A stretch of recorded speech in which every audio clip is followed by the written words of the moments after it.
로마서 8장 1절. 그러므로 이제 그리스도 예수 안에 있는 자에게는 결코 정죄함이 없나니 이는 그리스도 예수 안에 있는 생명의 성령의 법이 죄와 사망의 법에서 너를 해방하였습니다.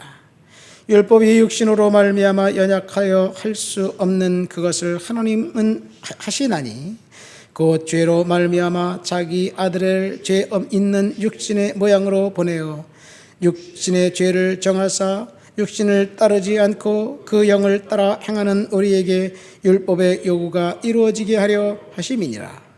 육신을 따르는 자는 육신의 일을, 영을 따르는 자는 영의 일을 생각하나니 육신의 생각은 사망이요 영의 생각은 생명과 평안이니라. 육신의 생각은 하나님과 원수가 되나니 이는 하나님 법에 굴복하지 아니할 뿐 아니라 할 수도 없음이니라. 육신이 있는 자들은 하나님을 기쁘시게 할 수 없느니라. 만일 너희 속에 하나님의 영이 거하시면 너희가 육신에 있지 아니하고 영에 있나니 누구든지 그리스도의 영이 없으면 그리스도의 사람이 아니라. 또 그리스도께서 너희 안에 계시면 몸은 죄로 말미암아 죽은 것이나 영은 의로 말미암아 살아있는 것이니라. 아멘. 본문을 보면 예수 그리스도 안에 있는 자는 결코 정죄함이 없다. 예수 그리스도께서 생명과 성령의 법이 우리 안에 있기 때문에 우리에는 생명과 법에 의해 지배받게 되는 사람이다. 그리고 3절에 중요한 이야기를 합니다. 율법이 육신으로 말미암아 연약하여 할 수 없는 것을 하나님은 하시나니 곧 죄로 말미암아 자기 아들을 죄 있는 육신의 모양으로 보내어 육신의 죄를 정하사 육신을 따르지 않고 그 영을 따라 우리에게 율법의 요구를 이루어지게 하려 하심이라. 그렇게 말씀하셨어요. 하나님이 자기 아들을 죄 있는 육신의 영혼으로, 육신의 모양으로 육신의 죄를 정해서 이 땅에 보냈다. 하나님이 육신의 모습을 가지고 이 땅에 오신 것을 이야기합니다. 그럼 그게 뭘까요? 성탄절날 예수님께서 이 땅에 오신 것, 육신의 모습을 입고 이 땅에 오셨습니다. 이것이 바로 로마서가 전하는 예수님의 성탄 이야기가 아닌가 생각됩니다. 육신으로 오셔서 육신의 죄를 정하시고 그리고 육신의 우리 인간의 죄를 용서해 주시기 위해서 이 땅에 오신 것이 지금 하나님이 하신 일입니다. 인간이 아무리 의롭다고 아무리 자기가 주장해도 인간은 죄인입니다. 그렇죠. 요즘은 자신이 죄인이라고 밝히는 것을 공공연하게 거부하는 그런 문화 속에 살고 있어요. 아무리 큰 죄를 져도 무조건 아니라고 잡아떼고 그리고 발뺌하고 오리발 내밀어야지 이 권리를 정당한 그것이 자기 방어 권리라는 법적인 권리라고 주장하는 세상이에요. 성경과는 너무나 다릅니다. 우리가 죄를 졌으면 하나님 앞에 고백하고 사람들 앞에 고백하고 용서를 받고 그 다음에 죄책감으로부터 자유를 받고 그래야 되는데 무조건 아니라고 우겼대고 잡아떼고 끝까지 아니라고 우기고 법원에 가서도 우기고 그런 판사가 증거를 찾지 못했기 때문에 죄를 정할 수 없습니다. 예를 들어서 살인한 사람이 있어요. 분명히 정황 증거로 볼 때 A가 B를 죽였어. 그리고 심지어 자기가 죽였다고 고백까지 해. 거기까지만 했어요. 근데 시체를 찾지 못해요. 그리고 그 사람의 증언 외에 살인 어떤 그런 그 원인을 찾을 수가 전혀 없어. 근데 진짜 죽였어. 근데 법인은 원인을 찾지 못하고 저 사람이 살인하지 않았다. 무죄로 방면해요. 이것이 세상의 법이에요. 그러니까 세상의 법은 하나님의 법과 전혀 다릅니다. 율법의 요구는 바로 그거예요. 율법은 양심의 법에 의해 작동하는 것이 아니라 법에 의해서 적용받기 때문에 그렇습니다. 자, 예수님께서 이 땅에 육신을 입고 이 땅에 오셨습니다. 그 이유는 딱 한마디로 말하면 구원입니다. 죄인들을 구원하기 위한 하나님의 섭리를 이야기하고 있습니다.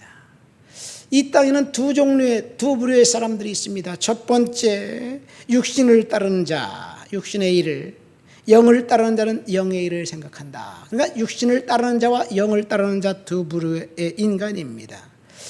육신의 생각은 사망이요 영의 생각은 생명과 평안이다. 6절에 이야기합니다. 7절에 뭐라고 이야기합니까? 육신의 생각은 하나님과 원수가 되고 하나님의 법에 결코 굴복하지 않습니다. 8절에 육신이 있는 자는 결코 하나님을 기쁘시게 할 수 없다. 우리가 육신을 따라 살고 있는 한 죄의 법, 사탄의 법에 우리가 지배받고 있는 한 결코 우리는 하나님을 기쁘시게 할 수 없고 구원을 받을 수가 없습니다. 그런데 9절 말씀 보니까 만일 너희 속에 하나님의 영이 거하시면 너희가 육신에 있지 않고 영에 있나니 누구든지 그리스도의 영이 없으면 그리스도의 사람이 아니다. 또 그리스도께서 너희 안에 계시면 몸은 죄로 말미암아 죽은 것이나 의는 영은 의로 말미암아 살았다. 예수 그리스도의 은혜가 저와 여러분들에게 임해서 우리가 예수 믿고 구원받았다고 이제 예수를 영접하고 예수의 은혜 가운데 살고 있지만 여전히 육신은 이 땅에서 지배받고 있어요. 그래서 우리는 사탄의 영향권 아래에 있습니다.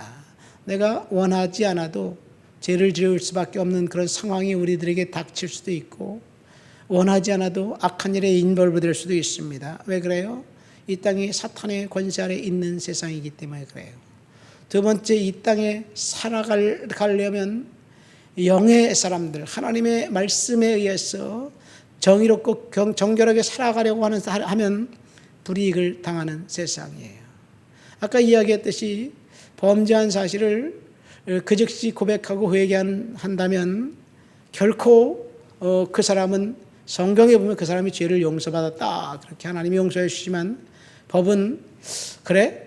너 죄 졌구나? 그러면 감옥 살아야지. 그 죄에 대한 대가를 받아라. 그래서 회개하면 그 즉시 법적인 제재를 받아요. 그러니까 사실은 영을 따라 산다는 것은 그만큼 불이익을 감수하는 것을 이야기합니다. 인간에게 있는 하나님의 모습이 과연 뭘까요? 여러 가지가 있습니다. 첫 번째, 인간에 있는 모습은 사실은 영성이에요. 영적인 그런 그 사고방식이에요. 영성이라는 것 존재하나요?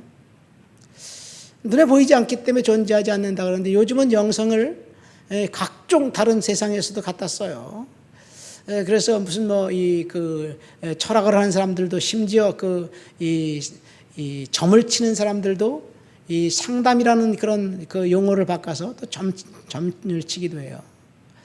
스피리추얼리티, 영적인 존재입니다.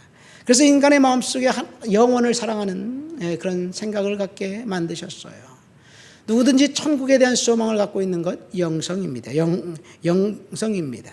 두 번째, 사람들에 있는 하나님의 모습, 이미지 오브 갓은 하나님의 형상은 이성입니다. 사고력입니다.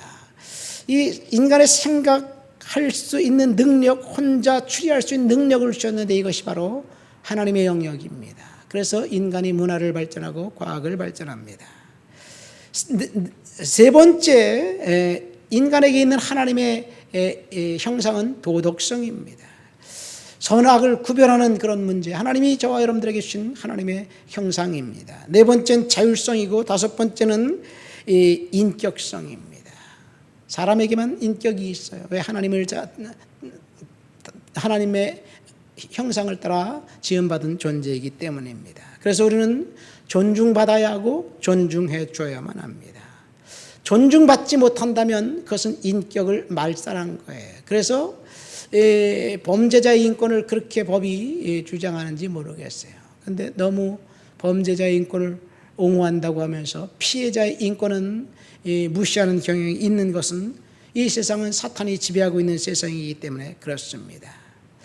두 번째, 예수님께서 육신을 입고 이 땅에 오신 이유는 그 죄가 가져다 준 저주를 거기서 끊으려고 주님께서 이 땅에 오신 거예요. 바로 이것이 성탄의 의미입니다. 죄와 사망과 저주에서 구원시켜 주시기 위해서 예수 그리스도께서 이 땅에 오셨습니다. 이것이 특별한 하나님의 사랑입니다. 자연적인 인간은 죄 때문에 죽을 수밖에 없고 지옥 갈 수밖에 없고 저주받을 수밖에 없지만 하나님이 인간의 모습을 입고 이 땅에 오셔서 하나님을 이 땅에 오신 예수 그리스도를 믿는 자마다 하나님께서 구원받게 해주시기를, 죄를 용서해 주시겠다고 약속하셨어요. 그것이 바로 구약 시대에 있었던 제사제도, 속죄제와 화목제의 그런 모양을 형상 그 모양을 하나님이 이제 실현시킨 것입니다. 이것이 바로 예수 그리스도께서 하신 일이에요. 그래서 예수 천당 불신지옥이 이 진리입니다. 예수만 믿어야 구원받습니다. 왜?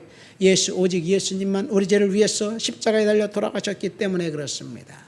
아무리 인격이 고상하고 그리고 다른 사람들을 섬기고 도와주는 그런 삶을 산다 할지라도 예수가 그 안에 없다면 그것은 자기의고 자기의는 결국 죄인일 수밖에 없습니다.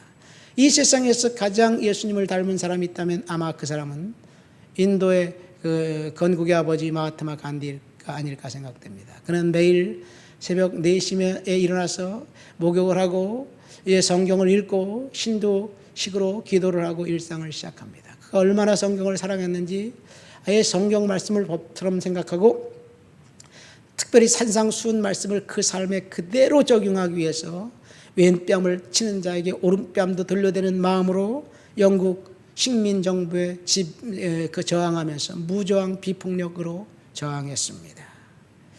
그래서 우리나라 3.1운동이 사실 인도 간디 때문에 굉장히 중요한 그런 그 성경적인 가치를 갖고 있는 운동이에요.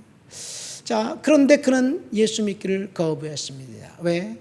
그가 만났던 크리스찬, 그가 호주에서 만났던 백인 크리스찬들로 말미암아 상처를 받았기 때문에 그가 성경 말씀 설교를 듣기 위해서 교회를 가려고 했는데 교회 문을 막아선 그 백인 성도가 유색인종은 들어갈 수 없습니다라는 그 말 한마디가 걸림돌이 되어서 결국 그는 죽을 때까지 예수를 거부했습니다.